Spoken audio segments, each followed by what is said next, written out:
Om Shri Sai Ram. Uh, we welcome everyone to the 67th edition of Samarpan.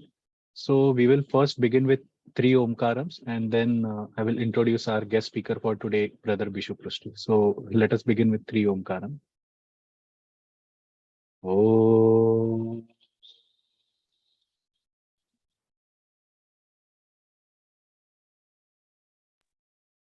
Om.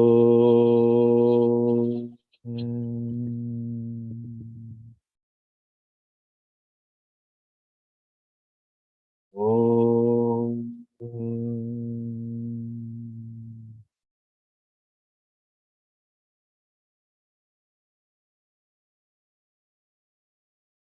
Om Shri Sai Ram.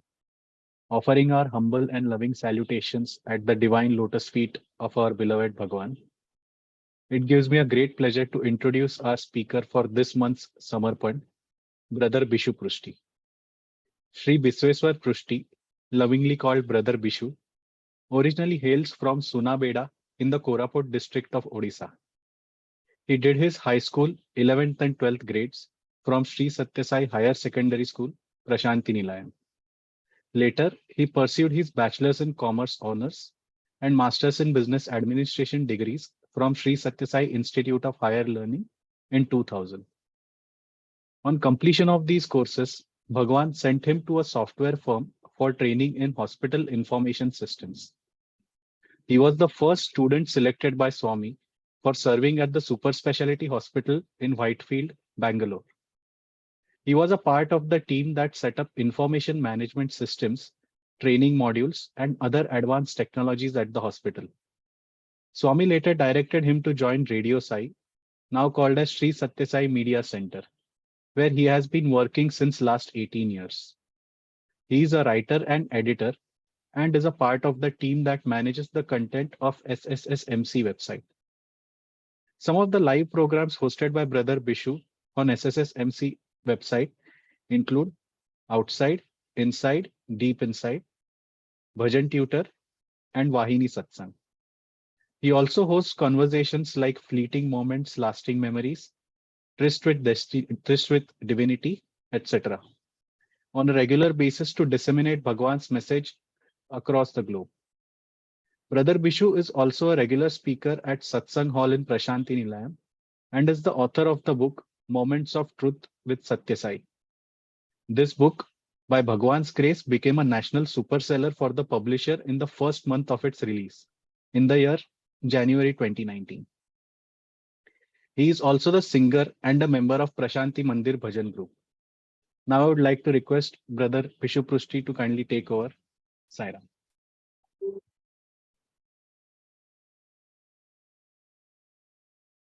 Sairam, am I audible? Yes, brother. Yes, brother.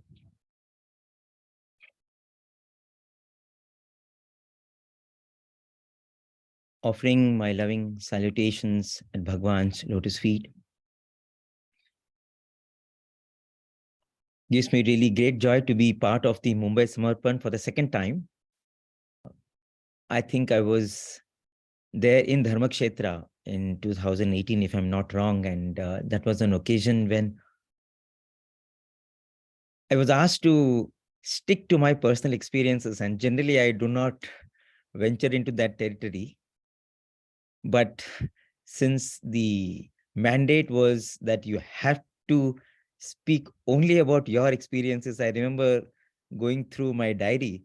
And actually, I'm thankful to the organizers because I discovered so many beautiful things about my journey. And I spoke to people who were part of very interesting episodes of my life connected with Bhagwan, and I had never before checked with them about the details of those incidents. I discovered so many facets of how Bhagwan had been there for me, and I had never bothered to even find out about those things. So I'm really grateful to all the organizers for the personal journey they put me through. And I was just listening to that Samarpan as an education and a reminder for me before I came into this. So thank you very much for this opportunity. Chira Sukhadaini Sai Janani Chira Sukhadaini Sai Janani Raja Rajeshwari Jaganmohini. One very beautiful thing about our Swami is he is that Chira Sukhadaini. We can get happiness that lasts for a day, for a week, for even a month. And some happiness we know are just instant gratifications. But when it comes to Swami, he is the one who can give us Chira Sukhadaini, the lasting happiness. And every time, we sing this bhajan, it always fills me with this reminder that if I want something permanent, if I want something lasting, then I have to go to him. No matter how much you crave for it in the world, it will be elusive. And today, just this morning, I was meeting a person from the US. He's just come. He's the CEO of a startup which is into AR and virtual reality, mixed reality, and all that. And they're just discovering Swami. I told them that it's time now to discover IR, your inner reality. We will talk about all this. Just go to Mandir and forget about all these other reality. This is the only reality. After that, we can go into other discussions. And I just met them now before coming, and they were unable to express the feeling of being in Prashanti. This much peace, they have never felt in their lives. Again, 4 years ago, a marketing executive had just stepped into the studios, and he had not even gone to Mandir. And I was taking him to the Mandir, and he said, I have this very strange feeling here. And, I felt, is there anything that I can do? Are you not comfortable? He said, no, yes, I'm not comfortable. But the thing is, I don't know how to handle this. I said, what is so difficult here? He said, this much of quietness, I'm not used to it actually, because I have traveled all over the world. I've been to Spain, I've been to Tokyo, I've been to name it the city in the world as a jet-setting marketing executive. There's always some itsy bitsiness in the air. This much happiness, this much of peace is too much for me to really, deal with. It'll take some time for me to come to terms with it. And that is the Prashanti. That is that Chira Sukhadaini that Bhagavan gives us. And that's what this couple was telling. They came last night. They said that, we have never slept like this before. For the first time in my life, I slept like a baby. That is Prashanti.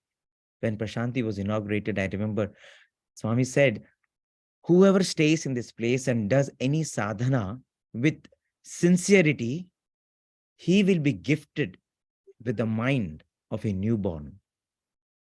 Putta is to be born. Parti is complete. They will be out of the cycle of birth and death. That cycle will complete, and they will be blessed with the mind of a newborn. And that is what Prashanti is witnessing every single day. The Mahila Sadhana Shivir just concluded, and so many senior ladies were felicitated, and we were having this opportunity to interact with them. One of them said, in 1973, Bhagwan had come to Shimla. And when I saw him, that first darshan, I just felt that I belong to him. I don't know, I can't express. This lady who's probably now 70 years old, she said, when I just saw him, I just felt I don't need to go anywhere. And that's all the experience she has had. And she has worked tirelessly for the organization for that one darshan she had of Bhagwan in 1973. There was another lady from Assam, again a senior lady. She went down the memory lane and she said, many years ago, Swami blessed her son with a locket and a chain because he was part of a cultural program. And then Swami went on to create Vibhuti, and Swami blessed him profusely. And she said, a few years ago, when my son was 36-year-old, he left me. But today, I am so strong. I'm working the organization with double the vigor. I am the one who cannot miss any event in the organization. If today I am full of energy and I have no sadness, and if I'm really bubbling with this joy and I'm sharing this with you, it is because of my Swami. I can't tell you how much strength he has filled me with. Another senior lady from Orissa. She had this passion to do rangolis. So she would do rangolis and draw peacock and a flute. That was her way of expressing her love to Bhagwan. Every evening, every morning, she would draw this peacock and a flute. And she said that once she was here, and that year happened to be 2002, she was sitting in the studio and she was telling, you won't believe, I was there when the studio was inaugurated. Bhagwan stepped into the portals of the studio in 2002, August. She said, that morning, the Sevadal coordinator called and said, can you do Rangoli? And I had never done Rangoli before in Prashanti. I'm not some Rangoli expert, but I don't know why the Sevadal asked me to do Rangoli. And I did the same peacock and the flute. And I was not standing anywhere near. I was standing at a distance. But when I saw Swami step out of his car and put his holy feet on that Rangoli, tears started streaming down. I knew he wanted to bless me. And for that one memory, she has been coming to Prashanti and serving. Another lady, 40 years ago, when her husband was not well, he had to be taken to US for a surgery that was possible only in America. And she says, the way everything went on, I knew my Swami was there. And for that one act of grace that I've experienced, I can never forget. My life is dedicated to him. Another lady who has just come for the Mahila Sadhana Shivir, she said, it might not seem anything difficult, anything interesting for you, but for me, it is very significant. You know what? I was thinking, how will I leave my elder, very senior mother-in-law and father-in-law and come, because they are so dependent on me. I have to be there every day to cook for them, to look after them. You won't believe, just 2 days before, suddenly this cook comes and she does such amazing job. And in just 2 days, she wins so much love and confidence of all of us in the family. And she says, you go, Amma, don't worry, I will look after them. And today, even as I speak to you, this lady was telling me, I just called them and they are so happy. How can I tell you how Swami has arranged everything so that I can come for this event? Another old lady, she said, few years ago, now I am already 70. I had to go through an operation. And when I was in the operation table and I was recovering after the surgery, I was praying to Swami and I was telling Swami, this is such a difficult moment for me. You should be with me. You should in some way show your presence. I should be able to see you. Please give me your vision. And I was intensely praying for him. And then in the ward, I saw another patient. And this patient was having a very difficult time. Senior person, he was vomiting and he was coughing a lot. And, you could see that he was really going through so much pain. And I immediately prayed to Swami, Swami, you don't have to come. Swami, you don't have to give me any vision. You just cure this person. I can't see this much suffering a senior person is undergoing. And she says, you won't believe. Just in a few minutes, that person was sound asleep. And after that, I also fell asleep. And in the dream, Bhagwan comes and gives me the vision. What can I tell about how he has trained us to feel for the other?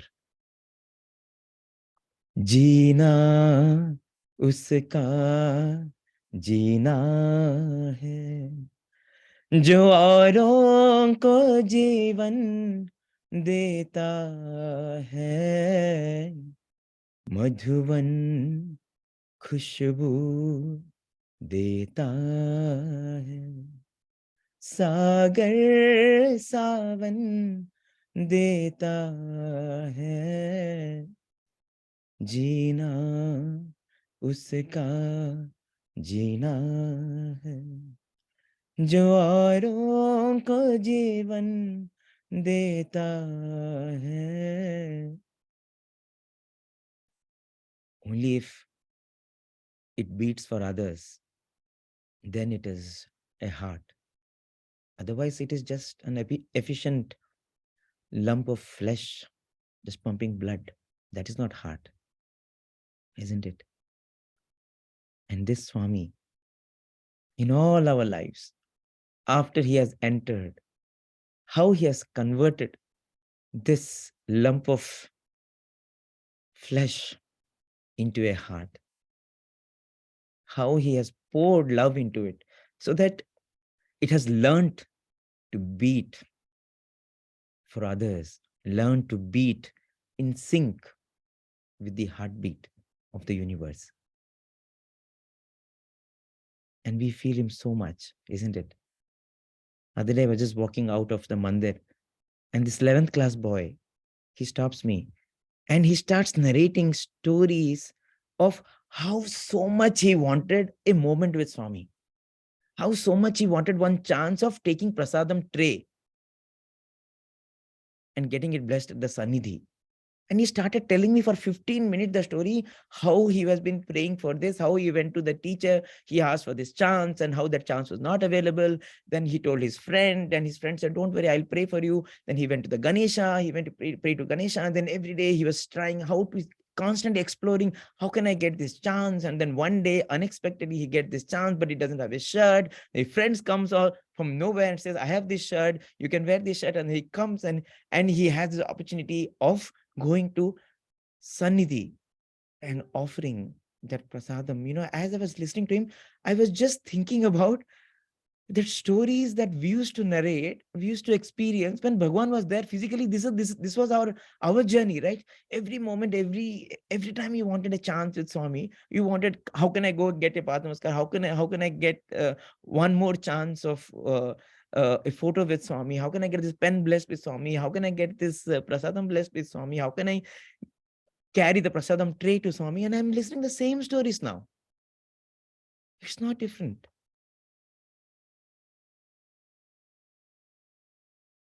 काहे बांधे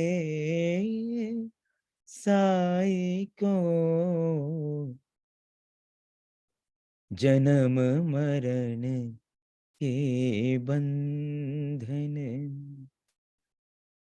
क्या इस सत्य को भूल गए, क्या इस सत्य को भूल गए कि साई बसे हैं कण कण में, काहे बांधे साई को जन्म मरण के बंधन में. He has bound us in this bandhan. He is out of Janama Marana Bandhan. And he has showed us the way how to be out of this Janama Marana Bandhan, how to experience this Chira Sukha, this permanent happiness. Let me take you back to how he bound my family to his lotus feet. Goes back to the 70s. My father was working in Hindustan Aeronautics Limited in a very little town in Odisha. In fact, my whole view of a town was there'll be one factory and everyone works for that factory. Every morning there is a siren. and everyone gets ready to go to that one place of work, and everyone's fathers, everyone's mothers go to that same place. I mean, that was how I was brought up. It was a very, very little town. It was all green. If the Orissa Tourism Development Department was developed, it would have become a hill station. It was a factory that was manufacturing MiGs, so it was a very secretive location for the government. In fact, during the India-Pakistan war, they painted all the houses green just so that from the top it looks like it's just a forest. They wanted to hide the MiG manufacturing facility. So that's how small this place was where I grew up. And my father decided to stay in this place because there was a good school, because it was a township which had people from all states. And among the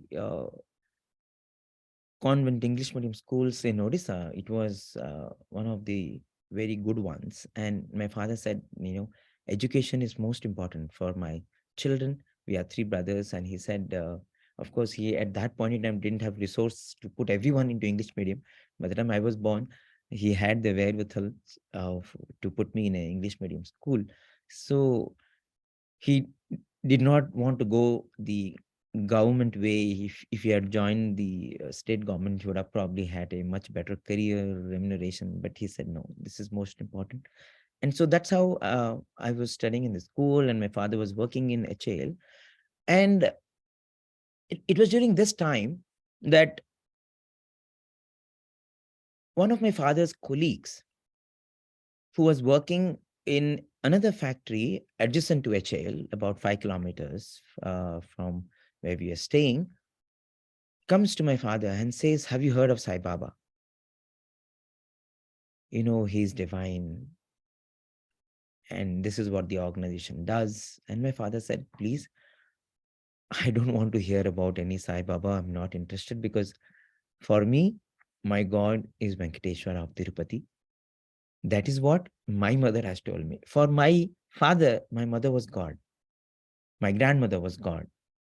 So whatever grandmother said, my paternal grandmother, that was Veda for my dad. He was very, very extremely devoted to her. And since grandmother said our God is Balaji, Venkateshwara, that's it, full stop. So our shrine always had only Balaji, just like, many South Indian families. And my father said, I don't want to be pulled into any other God or Guru. You just leave me.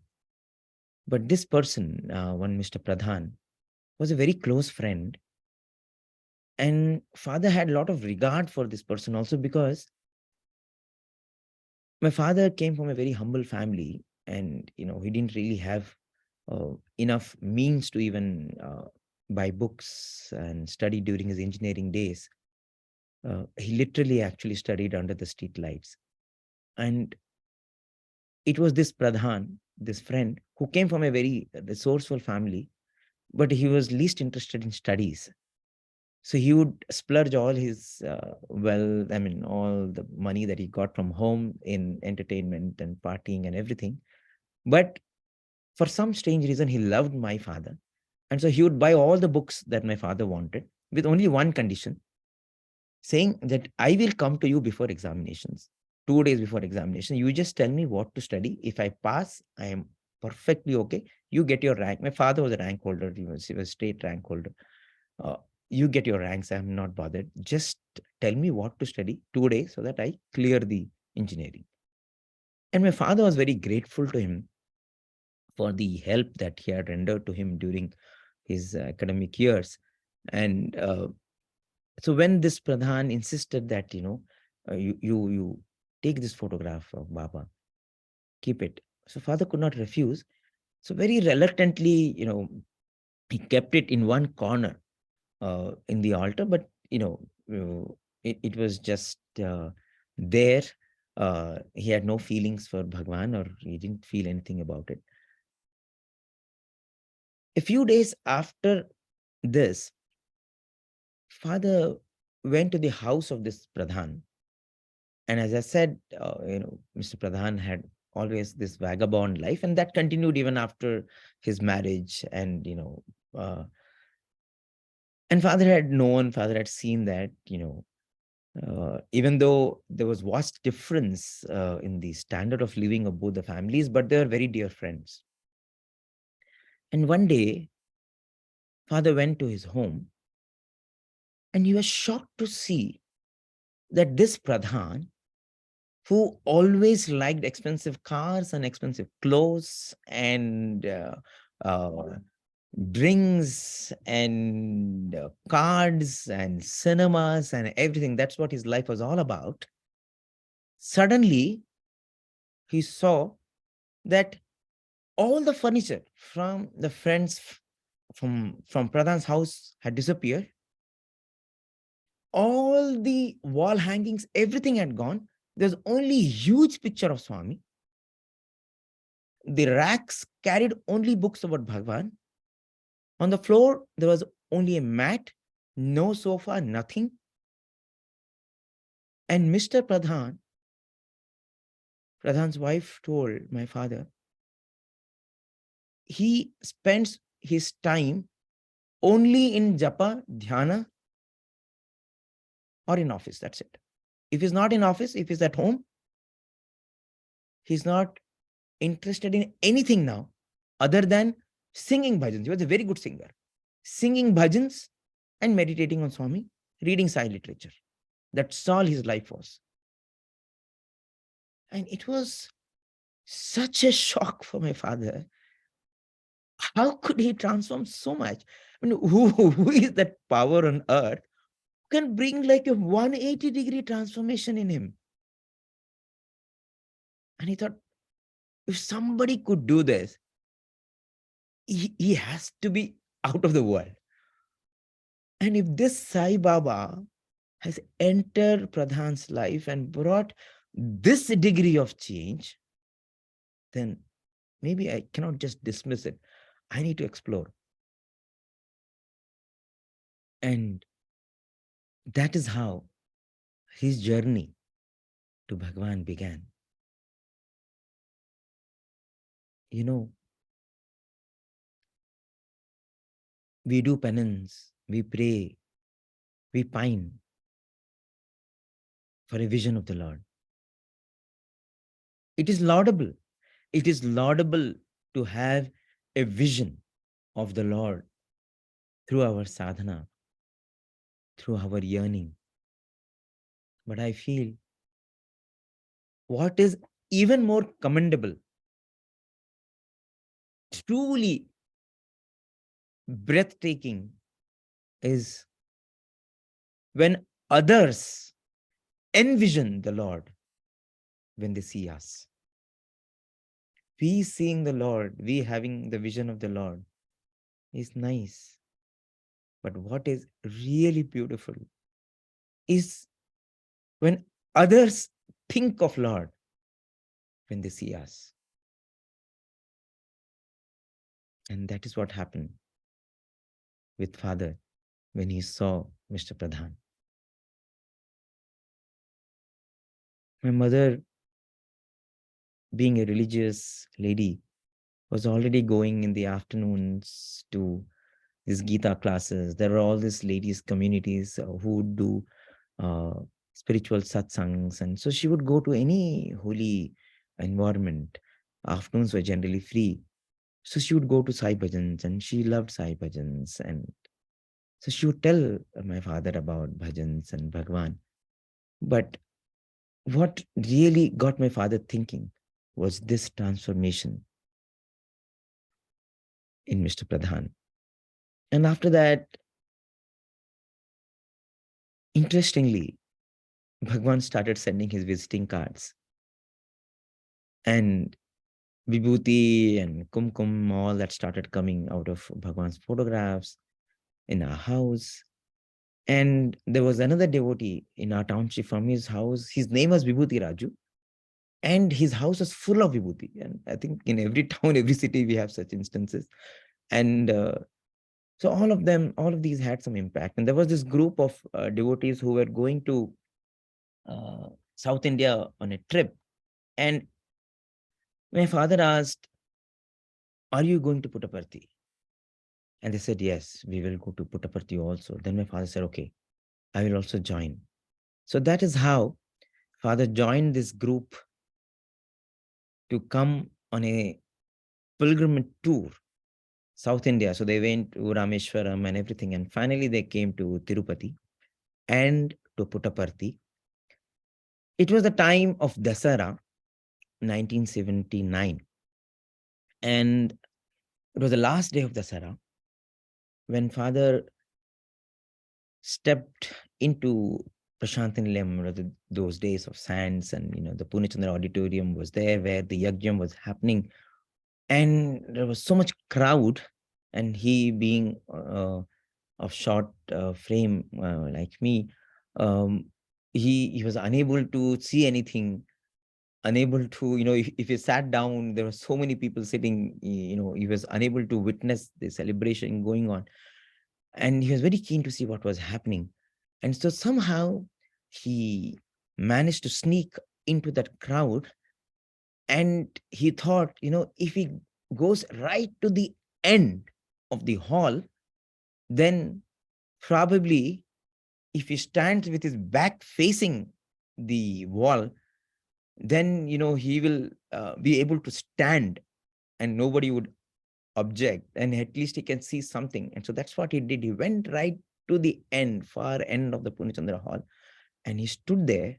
And from there, he started witnessing the Yagnam. And that was the time when the Purnahuti was in progress. And so as the oblations were done and the time came when Bhagwan went near the fire, we know how Bhagwan would sit just right in front of the fire, in front of the Yajna Kunda. And Swami would also, at the opportune moment, would offer oblations into the fire. So Swami would stand up, and then Swami would sprinkle Navaratnas, holy grains, akshatas, yellow grains, and all that would fall from Bhagwan as a shower onto the fire as the Purnahuti happens. And he saw all this final oblations and the pitch. Om Namaste Astu Bhagavan Visveshwaraya Mahadevaya Trayambakaya Tripurantakaya Trikani Kalaya Kalagni Rudraya Neelakantaya Mrityam Jayaya Sarveshwaraya Sadashivaya Shriman Mahadevaya Namaha. So he was watching all this high decibel chanting of the Yagnam. And as the Yagnam, Purnahuti concluded, and we have seen how Swami would stand like a pillar next to the fire. He would be that pillar of orange next to that fire. And then Swami raised both his hands and he went first to the lady's side and he blessed. He did Abhayasta. He blessed everyone with both his hands on the lady's side, on the gent's side. And as Swami was blessing, Father saw something very strange. He was not seeing the palms of Bhagavan. In Bhagwan's palms, he was seeing Matsya, Kurma, Varaha, Nrsimha, Rama, Krishna, Buddha, all the avatars he was seeing in Bhagwan's palms. And he stood there transfixed to the spot, and he thought, what is this? What is this that I'm seeing? Is it really true? Am I hallucinating? So he asked the person next to him, what are you seeing? And he said, I'm seeing the hands. That's all? Nothing else? I said, no. And again he saw, and he was seeing all the avatars of Bhagavan. And Father knew that it was a special blessing that was being conferred. And so sure he was of the profundity of that moment that he came back from the Yagnam. He went to my mother and said, I have found my God. From today, we are not going anywhere else. There is nothing else to see. There is nothing else to achieve. There's no other holy place. We need to go as a pilgrimage. I have found everything. I am fulfilled. Vishwarup tum ho. Vishwarup tum ho. And Bhagwan had such gloriously entered our lives. And like every Indian child, Indian family, whatever the parents do, you just follow. Father returned from that trip to our home with huge pictures of Swami, whatever money he had. He bought every book possible. So he came back with the Vahini series, Satya Sai Spirit, Satyam Sham Sundaram, and huge pictures. And that's it. Bhagwan became a center of our lives forever.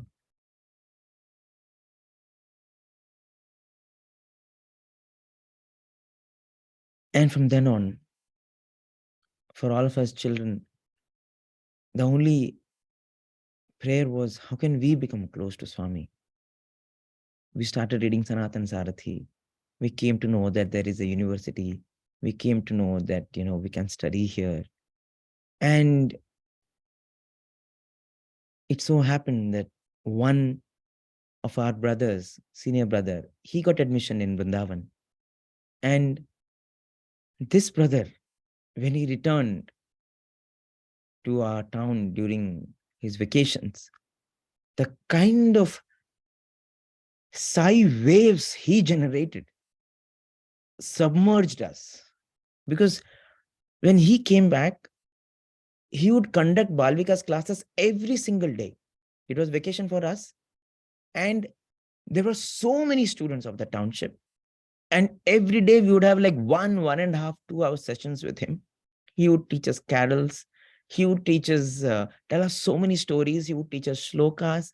He would teach us all these songs. I knew before I joined Bhagwan's college, I knew tu kitni achhi hai, tu kitni bholi hai, pyari, pyari hai, oh ma, oh ma.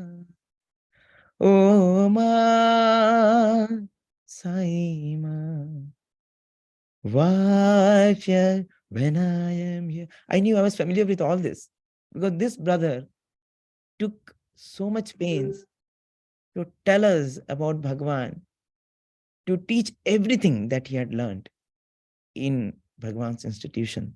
And that intensity to become a student like him becomes so intense for all of us in the family, all three of us brothers. And in fact, this brother set that tradition that after him, whoever joined Bhagwan's institution from our town had to do Balvika's classes every single day during the vacation. And I used to do that because that became a tradition. If you didn't do it, then you are odd man out in my town. And that was one way how Bhagwan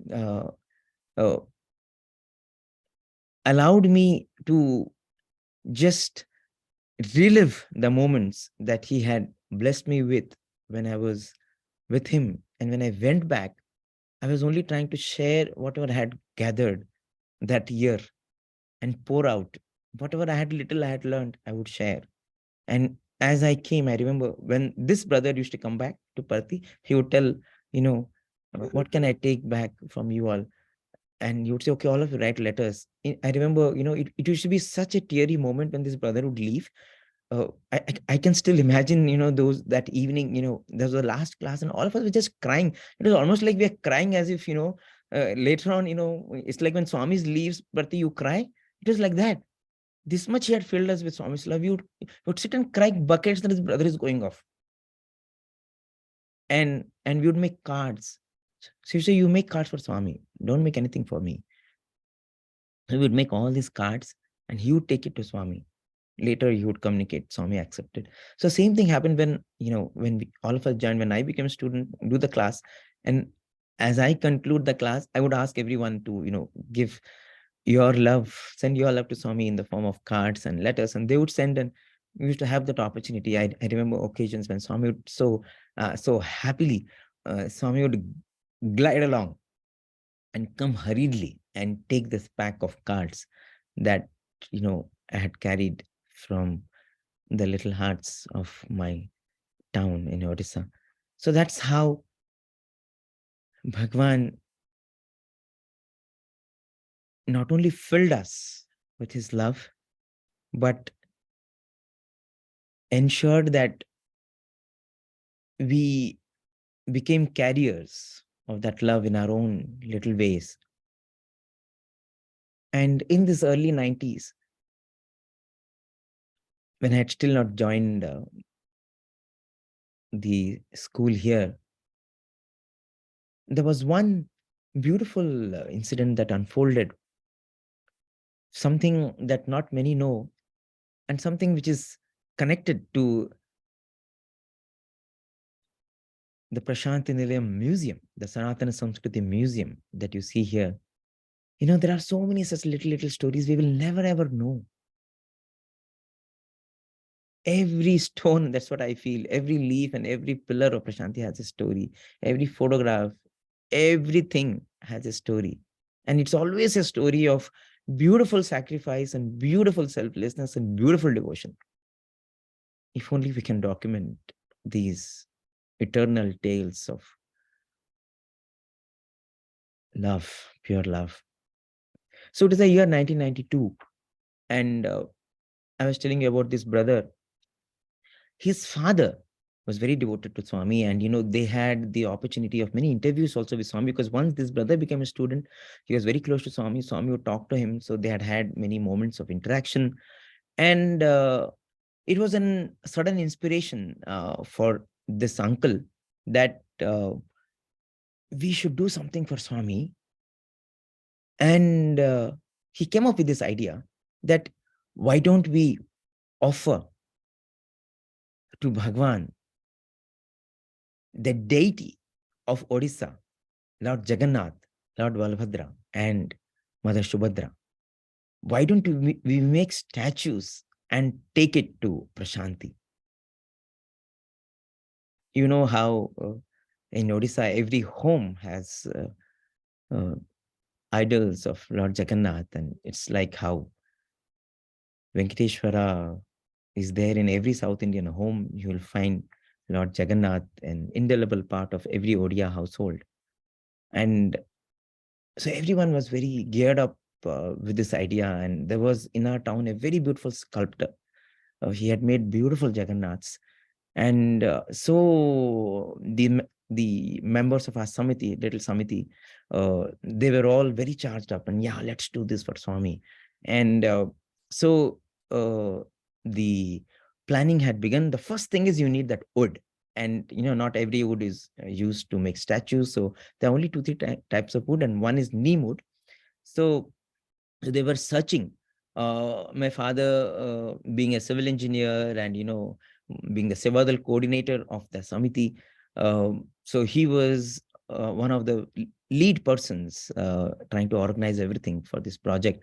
And so he went all around the township looking for a neem tree, the right neem tree, which could be used for making this statue. And for days and weeks he searched and he couldn't find anything, and he was very depressed. And one day he was just sitting at home, and as he was sitting at home and looking at our garden, we had garden on all 3 sides, his eyes fell on the neem tree that was there in our garden. And this neem tree was very strange. This neem tree, unlike other neem trees, had grown like a single column. It's straight, like you find probably coconut trees. It was just straight, and it was a huge stem, no branches, up to 25 feet. It was just a column, very neat column. And my father thought, why am I looking everywhere else? This was the perfect tree actually to make statues. And when I think of it, it's under that tree that my mother always used to do Narayan Seva. There was a schedule. My mother always would feed a handicapped, a orphan, a senior person. So on Fridays, this leper came, sat under that tree, and mother would feed. On Saturdays, this beggar came, and mother would feed. On Mondays, this orphan came, and mother would feed, because Swami had told about this ceiling on desires. Every day you have to keep some rice apart and feed someone. So my mother would do that very diligently. Not only, um, people like this, she would feed all the beings. Every day she would feed uh,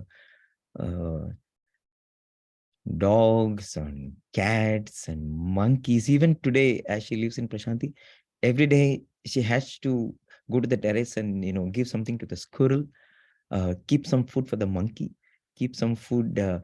She would drop some food on the parapet so that ants can eat. It is so much part of her culture that she will not feel like eating unless she feeds someone and all the other beings. So it was that tree. Under that tree, so much Narayan Seva had happened. And that was the chosen tree, which, when I think about it, for so many years, it had grown in our compound. It had been fostered by the seva and sadhana that my parents had done. And now, that was the tree that everyone agreed was best to do the statues of Lord Jagannath, Balabhadra, and Subhadra. And the whole process started. I remember it was a Ram Navami day when the tree was felled, and the person who did the uh, statues, he was a very, very pure person. He did it like a sadhana, like for 30 days, just eating once a day and leading a very, very austere life. And the statues came out so beautifully. There's so many miracles that happened as the statues came to Prashanti Nilayam, because in those days, you have to change trains, and there was only meter gauge train to Dharmavaram. You didn't have railway station in Puttaparthi, so they had to change trains to Secunderabad. And when they go to the waiting hall there, they find that suddenly the whole place is clean. It's almost like somebody has prepared the place for the Lord to arrive. When they come to Dharmavaram, they were all wondering, can they really fit all these three uh, images into that meter gauge bogie? And miraculously, they go in. So many miracles happen. And they brought the Jagannath, Balabhadra, and Subhadra to Prashanti Nilayam. And Bhagwan was informed about it. And there were 33 people who had come. And Swami did not speak to this group on the first day, the second day, third day. And, some people now had doubts, and some people started leaving, and some people indeed left. And by the time it was fourth day, there were only 18 people left. And that day, Swami called. And Swami spent so much time in the interview room talking to this group. Later, Swami called 4 core members who were part of this whole endeavor. And Father was one of them. Swami told, bring the statues to the Purnachandra auditorium.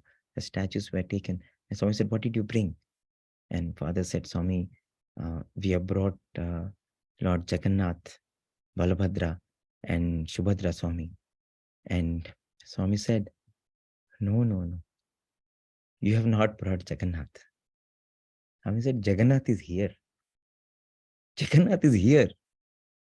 We are only statues. You have brought the statues of Lord Jagannath. Jagannath is here. Natana Sutradhari Jagannath Sai नटन सूत्रधारी Jagannath Sai.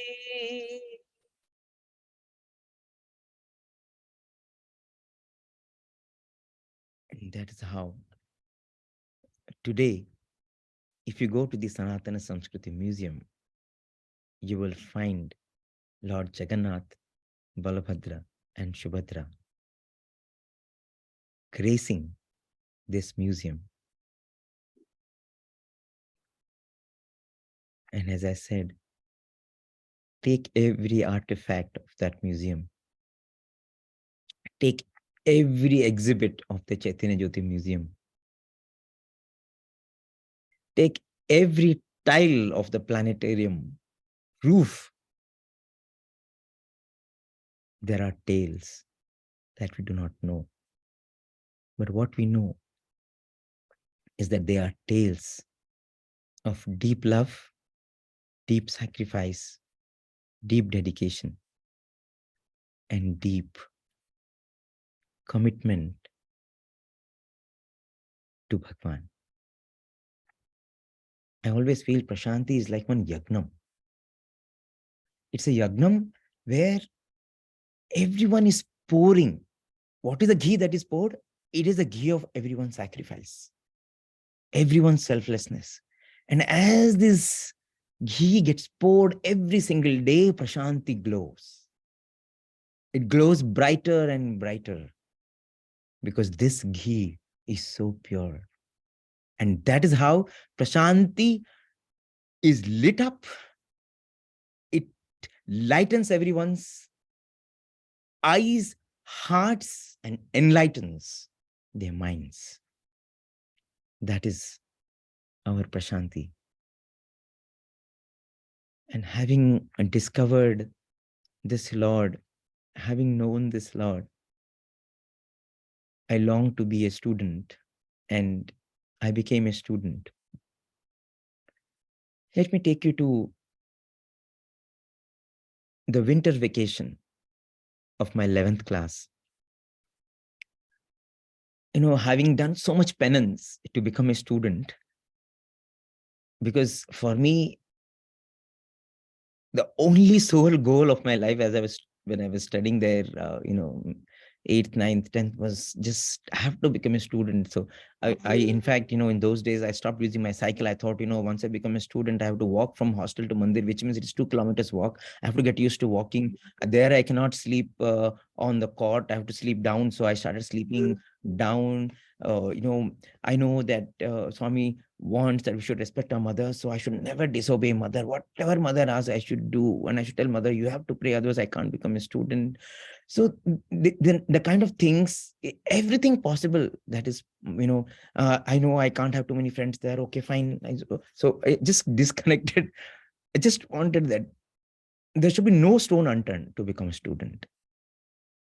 And finally, when I became a student, after that, I did not want to miss any moment. So when the winter vacation happened, I didn't want to go back home.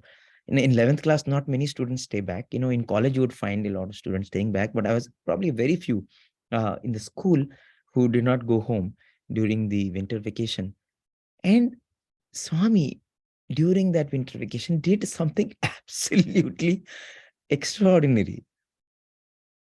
Swami called one afternoon. Once the vacation started, all the students who have stayed back to the Purnachandra auditorium. And when we went to the auditorium, we were asked to sit on the stage. And when we went to the stage, we saw that the stage was covered with heaps of vibhuti and heaps of kumkum. Only mounds of vibhuti and kumkum. And our job was to make packets of kumkum and vibhuti. This is after the Dasara celebrations. And so we were very happy. We are in Purnachandra auditorium. That was the time when Swami was staying in the Purnachandra auditorium. And we're in Swami's home and we're getting this chance to do this seva. And the first day we go there and they gave us this Sairam, Om Sairam paper. And we started making these vibhuti packets. Hardly we have worked for 10, 15 minutes. And the curtain parted and Bhagwan came. And Swami came and Swami said, "Oh, Papam, my boys, you're working so hard. कुछ काम नहीं है, क्या है, just packet बनाना है." Oh, Swami said, "No, you're working hard, Papam." So he said, "No, okay, you give them something." So biscuits came, then Tetra Packs came, and then some gadgets came, some calculators came, some fruits came. So we were sitting there just accepting one gift after another. And Swami was like just pouring every single moment of that time that we were there. And I was so submerged with love. And hardly we have done some work, and after Bhagwan left, we quickly did some packing. We came back and really looking forward to the next day. Again, we were called. So the next 3, 4, 5 days, every day we are going to Pune Auditorium, and we are filled with gifts. It came to a point where Swami started giving robes, and for what we have done nothing there. And you're just filling with food, chocolates, ice creams. I can't even remember the number of things he gave us that vacation. And I just felt, oh my God, what did I really do? Just a little sacrifice, if at all if you can call that sacrifice. I did not go home. And here he was pouring me with love, just letting me know that, see, you decided to sacrifice a little of the world and give it to God. See, I will bring the world and give it to you. If you sacrifice even a little of the world and give it to the Lord, you will see how the Lord will bring the world and give it to you. And from that class, from 11th class, I never went home for vacation, be it summer or winter. I went home only if Swami was not there. If Swami went to Kodaikanal, only then I went home. And never went home. And I thought, what I'm getting is like heaven. I can always, parents can come, I can just see them whenever they come. If you make God priority one in your life, then you will see how you become priority one for God. We are always priority one for God, but we begin to experience that once we make God priority one in our lives.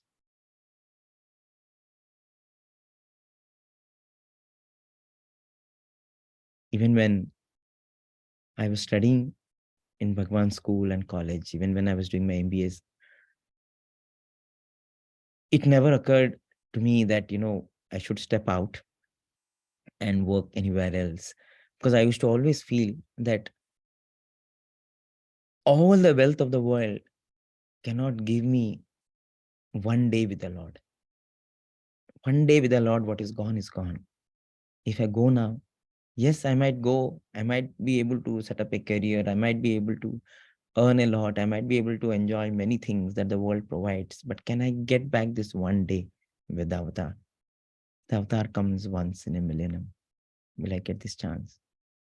Somehow that thought used to overpower my mind so much that I always thought that I cannot miss this. He is priority one. And as Swami says, choose the kingdom of God and everything else shall be added on to you. I have literally experienced this. Yes, if I had gone out, I would have become, with time, like so many classmates, I have become some manager, some vice president, something in a company. But today I'm in a place where the vice presidents are not one company, but so many. They come here and I interact with them. And it's not just of one company. I have people who come from all disciplines, musicians to ministers to politicians to businessmen to industrialists to artists to just now I met the chief technology officer of a big company. Everybody comes here. He's given me everything. And I always feel, if we choose the kingdom of God, no matter where we are, this has been my life, but all of us, wherever we are, if we make God priority in our life, we will see how everything else will pan out as if we are priority one for God. And I always feel, we may not be rich with great amount against our name in the bank, but our life is so enriched because all our wealth, all our money, instead of we trying to spend our little mind and manage risk return, it's all with him. There is no risk, and there is the best return that one can get. We know that if you need anything, he will give it. Until then, let him manage. If I manage, I'm not a great investment manager. Let him manage. Let everything be with you, Swami. And I know that if I need it, it will come. Because forsaking all, I trust him. That is what is faith. If we have that faith, if we say, Swami, you are everything for me, you are the center, you are the samambonam of my life, you are priority for me, that's enough. We will see that our life will be enriched in ways that we can never imagine. We'll never be lonely. No chance of being lonely. Your life will be only lively. You'll be full of people. They'll be full of life. They'll be full of miracles every day. I think any little sacrifice for the Lord will never go without giving us in return a bumper of grace. Let me share one other little incident. Again, in the school days, 12th class, all the school students, the college students, we always ask for class interviews. It was like that when I was a student, we would always ask Swami, class interview, one memorable interview, entire class. And, we did get that class interview, and, Swami said, okay, how many of you 70, how 70, how can you fit? It's not possible. We know how interview room was so small. Well, Swami said, no, 35. We said, no, Swami, no problem, Swami, we'll adjust. Swami. And literally 70 people entered the interview room. We have seen hundreds go into the interview and come out. No idea how that happens, but we have indeed seen that. And so, we had that lovely time with Bhagwan. I remember asking so many questions to Swami during that interview, and Swami taking tender coconut from us. And I remember there was this stream on the wall. There was a stream of tear as if in the wall. And we said, and we asked Swami, what is this? Suddenly how is this little wetness in the wall? And Swami said, the walls are also not able to contain that love that is pouring from me to you and you to me. We were so submerged in that love, in that session with Swami. After that interview, we felt, no, we should do something for Swami, something we have to do. And so all of us discussed in the class. I was in 12th, and we decided we'll do curtains for Swami, interview room curtains, and 2 robes, one orange, one white. And so we did all this. We got it stitched, everything, and we sent it to Swami one afternoon. And I remember that day, it was hardly 2 o'clock. Classes were still going on. And there is this news that Swami is calling 12th class boys. So we rushed to the mandir, and darshan has not yet started. Swami has come very early. We dashed into the interview room, and as soon as we settled down at his feet, the only question Swami asked is, hey, whose idea is this? Who got this done? Nobody is telling us, no, Swami, we did it together, Swami. We did it together, Swami. Swami, we love you, Swami. Please, Swami. Swami is like, no. Who is the mastermind? Who did all these things? Tell me, why did you do this? And we kept saying, no, Swami, collectively we did, Swami. Please, Swami. It went on and on and on for 10, 15, 20 minutes. And finally we had to say, okay, Swami, this boy initiate. And I know, this boy only. This boy only, I know. And then Swami asked, how much each of you contributed? And we had contributed a very, very little amount, 50 rupees. Swami went inside. And I remember he came back with a bundle of notes. And in everybody's palm, he kept 50, another 50, another 50, another 50. For the little measly 50 that we had given, he was telling, I will give you 5-fold, I'll give you 4-fold.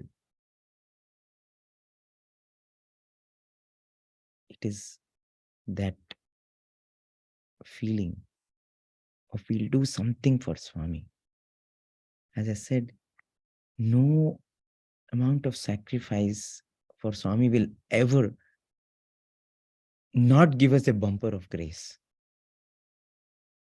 I think all of us have experienced that in our own ways.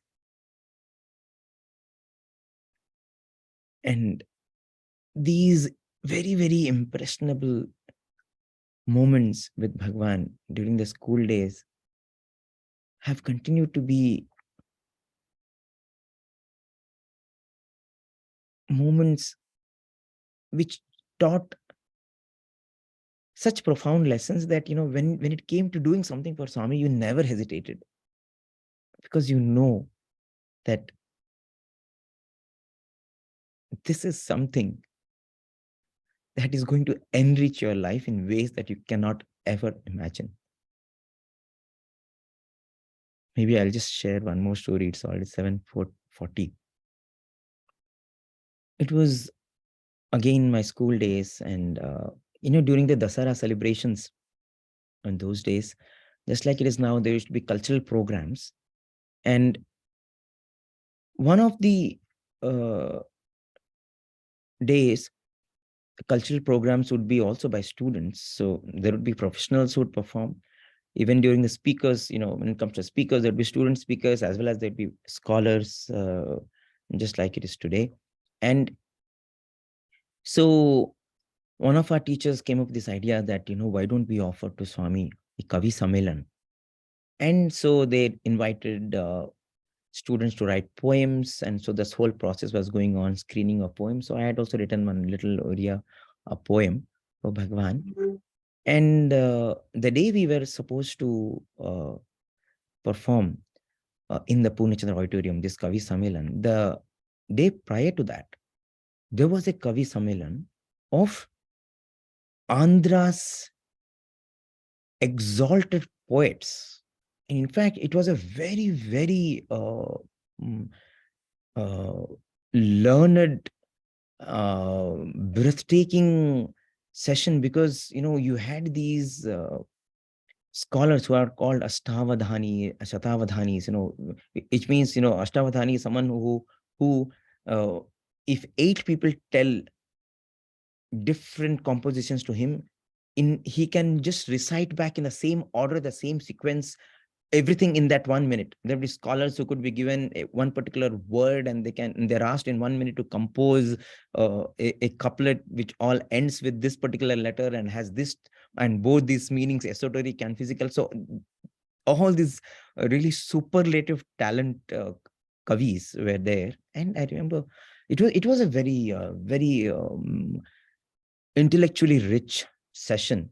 And I think probably only those who were very good in Telugu understood what the session was about, but people were clapping because you are just in awe at their knowledge. And in fact, Bhagwan had kept thrones for them. It was like the thrones on which Bhagwan used to sit. There were thrones kept for them. And but I had seen that Swami, during that entire session, he was just looking up. He was like lost. Once in a while he would open his eyes and he would see them, but otherwise he was just in some other world. And when the session concluded, Swami came. Swami did create one chain for one of them, and the session, ended. And the next day was ours, and we were like, oh my God, with what face are we going to present anything to Swami? Look at them, look at their talent, and look at their presentation. What are we going to do? But I remember on that day, our teacher who was coordinating, he said, "Don't worry. Let us go like dust to Swami. We are dust of his feet. We'll go like dust to Swami. If he wants, he will create diamond out of us, but we will go as dust." And that is how the Kavi Sammelan happened. And I had the chance at that time to also sing one little Odia song that I had written. He Prabhu tume ata dayar sagar दया करी कर मोते तुम अपनार तुम बिना निरर्थक जीवन मोहर चरण कमले रखी था निरंतर. So it was a song which just talks about, Lord, keep me always at your feet. And without you, there is no one. Even before I became a student, my prayer used to always be to Swami that तुम्हारी चरण बिन अनाथ है हम. This was my anthem song, during the days when I was not a student. I would every day sing this, and I used to pray to Swami. So this is the feeling that this Oriya lines also conveyed. And, that session went on so well. All the brothers, some were singing. Ajnish also was there, part of this ceremony. I remember this Kavi Sammelan. And, some were singing, some were reciting, and in all languages. There's so many, in Tamil, Odia, Bengali, Kannada, Telugu. And Swami was so involved. Unlike the previous day, he was so involved. He was looking, and he was like on the edge of the seat, and he was like waiting for what will come next, and what will this boy present, what will that boy present. And and after the Kavi Sammelan was over, Swami's like, over, that's all. No more. He was like, come on, do more. And then so excitedly he came up to the stage, onto the stage. And our main compere was Anil Kumar sir. He was comparing the whole thing. Swami had then asked for shawls to be brought, and the shawls were brought. And then Swami personally put the shawls on each one of us. Personally, he draped us with those shawls. I have those shawls with me now, the brown shawls. And then in the end, he called Anil Kumar sir. He put one on Anil Kumar sir. And then came the most sweet moment. He took one shawl, he opened that, and he put it on himself. Just saying that, just I'm one with you. I love you so much for what you have done. And then he called all of us. And if you see that photograph, it was like we are all hugging Swami. It was like a big hug. That's how everyone was squeezed with Swami. We have that photograph. That topic was soul inspiration. That was the theme of the program. If you go as dust to Swami, he will make a diamond out of you, provided your intent is pure. You may not have great IQ. Sharp IQ may help you master the material world. May even take you to God, like these poets. But it is only intense PQ that will make God come to you. What is PQ? It's your purity. IQ might help you to conquer everything in the world, might take you to the doorstep of God, but it is only your purity quotient, which will make God come to you. And when God comes to you, The whole world is with you. The whole world follows you.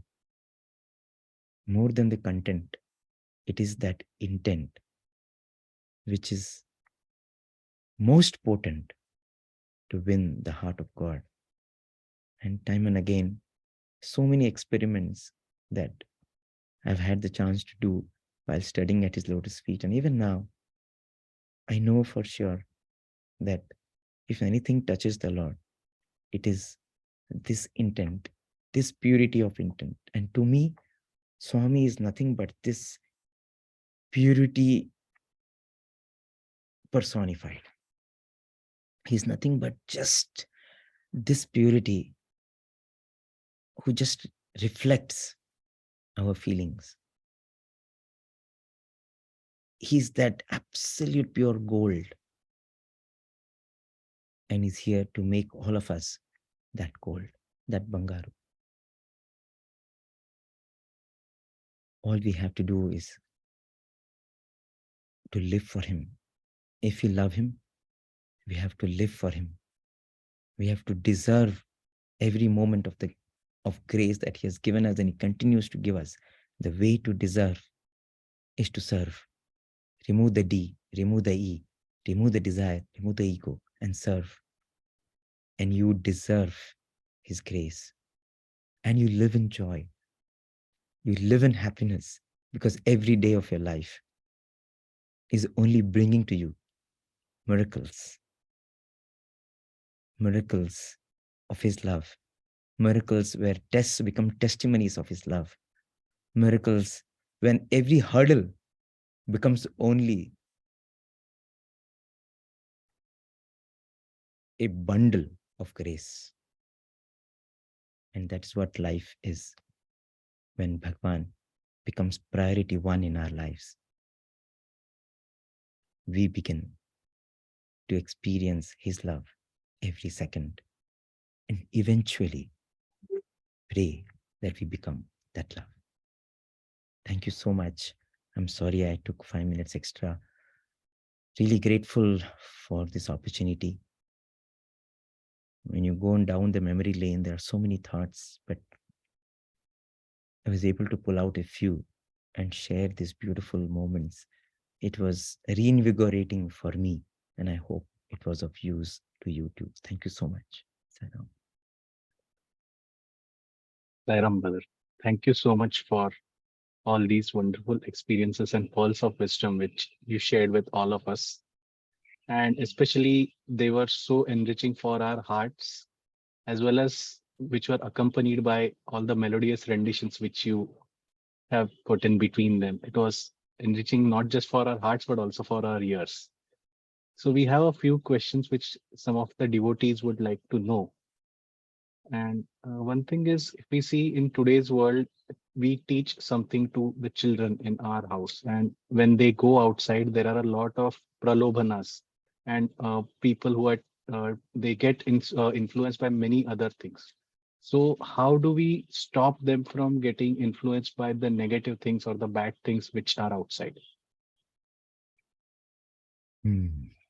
Distractions and the temptations and the challenge of being above them. Yeah, it is not easy.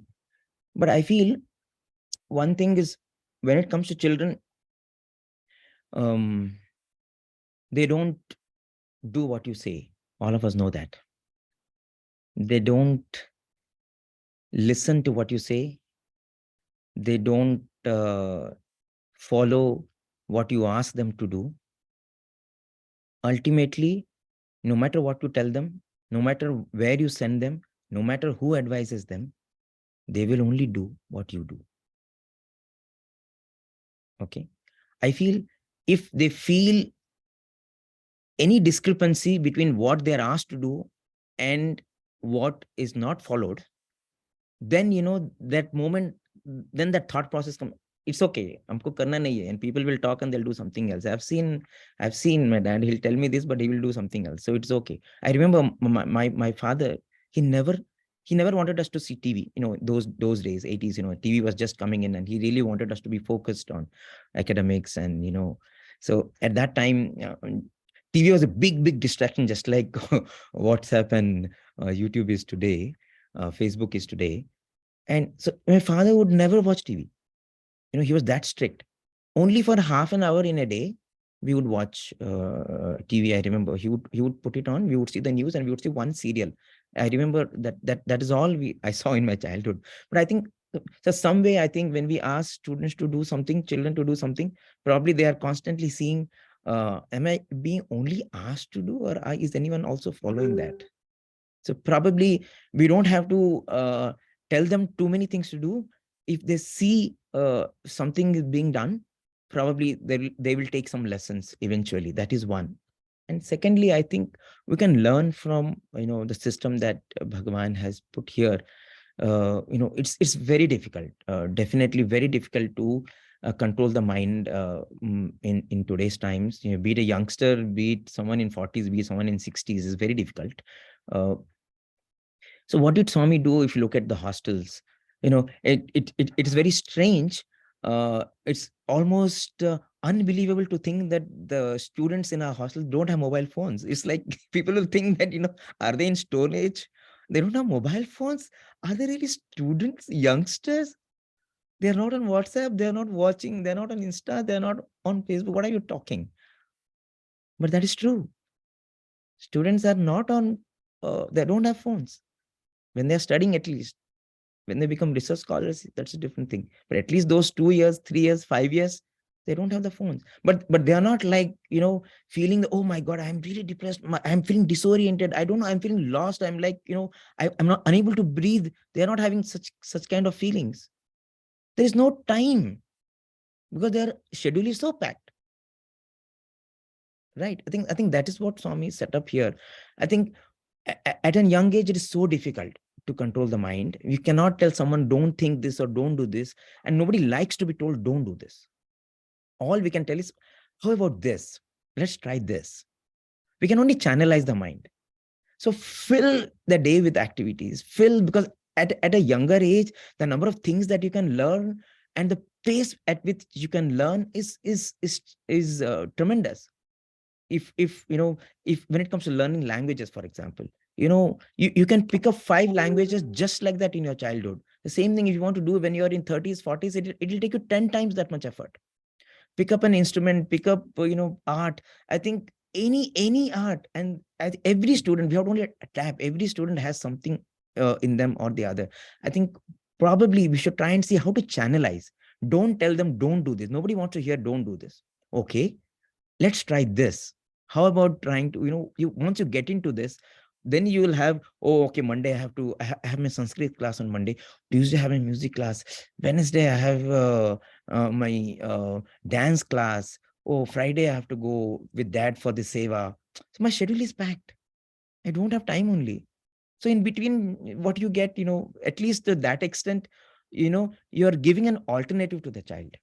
And with time, he will like that. Okay, no, I like that thing here. Whatever it is, I like that music teacher. Maybe I like going with dad for this seva. Acha lagta hai. Kabhi acha lagta hai wo. So, slowly they will experience these different things. So that's how all of us are, right? Because we have done different things in the hostel. So we fall back on those things, right? Many of us didn't like jogging, but we jogged. And today, so many of us, I know so many of my classmates, after many years after leaving the college, suddenly get into jogging. Now they're doing marathons. So I think probably we should try and see how, one, lead a life that speaks for itself. Second, ensure that their life is filled with so much that it doesn't become a devil's workshop. Their mind does not become a devil's workshop, but becomes a heaven's workshop, a workshop in heaven, because they're constantly exploring new things. And of course, little bit sadhanas, all that, something like Gayatri Mantra. Gayatri Mantra will help. See, slowly we can ask them. Slowly they will also start experiencing the benefit. Okay, start with just 3 times. Probably they will do 9 times. We don't do 1 or 8 times. But because to control the mind, you need spiritual power. You need some spiritual energy to build that willpower. And we will get that power only from all these mantras. These sadhanas will give us that little bit of energy, that little bit of steadiness, you know. So these chantings, especially the Gayatri mantra and all these Rudram, slowly, once they start doing little by little, mm, they will also start developing a liking for it. And with time, once they develop their connect, then after that you don't have to tell anything. They will make mistakes, and I think they should make mistakes, but they know what is right, what is wrong, so that's okay. Once they figure it out, they'll come back, and it won't be astray for long. And when they come back, they will be solidly on the track. I hope that helps. I don't know, I'm not a parent, but if that helps, yeah. Thank you so much, brother, for this elaborate explanation. I guess many parents would find it extremely useful as to how to help their children to lead a very beautiful life on this path. And as we speak about pralobanas, it is not just restricted to children. I guess it increases as we Yeah. age. So how do we, you can say, get away from these pralobanas in when you grow older and increase our PQ once we go towards Swami by putting ceiling on desires and increasing our faith? No, I think so. I think the sadhanas definitely play a very big role. Having some routine in life, I feel, is very important. Uh, I think all of us know that we'll think in the night, I'll just see for just 5 minutes. Just ye video ek dekh leta hu. After that I'll switch off. So, but you'll start seeing about that video, and it's a nice comedy video, and you like the comedy video. Then you'll see, oh, when did this guy perform this? Oh, okay. Then you'll start seeing, oh, he has done something on this movie also. He's done a spoof on this movie. I have watched this movie. Okay, I'll watch that also. Then I'll watch that movie. Then I'll see, oh, this actress. Oh, she's a new actress. Oh, interesting. Then I'll go figure out about this actress. Oh, this actress. Oh, who's the boyfriend of this actress? Oh, that boyfriend. Oh, he has a pet. Then I'll think about that dog, and I'll think, oh, this dog looks so good. Actually, this dog, which breed of the dog? And I'll go from the dog. I will go to the dog's ancestry, and then I'll go to another actress who has a similar dog as a pet. So kidhar se it'll go somewhere. So what started with God will end up somewhere else, dog, and after that, I don't know where. So it becomes very important to somehow put that discipline. There is no, when we say that, 10:30, we have to say, okay, 10:30. So I think some of the things, there should be something in our life that we don't compromise. If you don't stand up for anything, you will fall for everything. We have to stand up for something. Because if your mind knows that iska kuch nahi, he will say 2 days, but uske baad then mind also gets used to it.